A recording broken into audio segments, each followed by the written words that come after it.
Gwandaba olwaleero baleetedde ekipya wano e Bwebajja. Ennyumba eri ku kasozi, neighborhood walungi.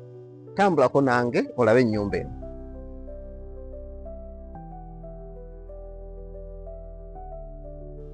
Ekikwaniriza wano ku nnyumba eno ge mataala amalungi ge bawa ennyumba eno.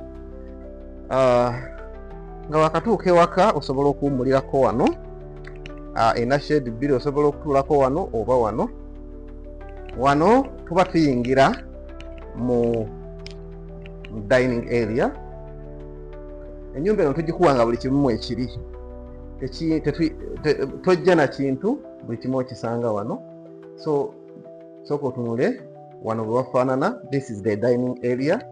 Bw'ovaawo n'ojja wano mu lounge, kyetuyinza okuyita lounge oba sitting room. Walungi ddala, wafanishingibwa bulungi. Ndowooza material ezaakozesebwa zonna oziraba nga nnungi ddala. Bw'ovaawo tugendako kankutwaleko mu master bedroom. Eno ye master bedroom. Era you know what we call a master, and this is the master bedroom. Ndowooza bw'olaba omufaliso oguliwo gwe guno. Furnishes zetukuwa wano zitukuweera mu nnyumba eno oziraba. Kati bw'ojja wano tugerako mu bathroom. Mulimu kajjakuuzi okalaba kalungi ddala. Buli kimu kirungi mu nnyumba eno. Jjukira ennyumba eno ya bisenge 4 nga ejjirako n'ekisenge ekyebweru ekiyinza okugamba eky'omuntu ayambako ewaka oba helper. Buli kimu kirungi, buli kimu kikola bulungi, kiri perfect. Nga bw'okiraba bwe tukikuwa. Kino kyekisenge ekyokubiri era nga kiri self contained, buli kimu mwekiri era kiri fully furnished. N'ebisenge ebirala bifaanana bwe biti. Mpozi ekisembe ekyokuna kyekisharinga, luno lwe lukuubo oludda mu kisenge ekyokusatu. Jjukira nti ennyumba eno ekozesa amasannyalaze ne bwe gaba gavuddeko twainstallingako solar.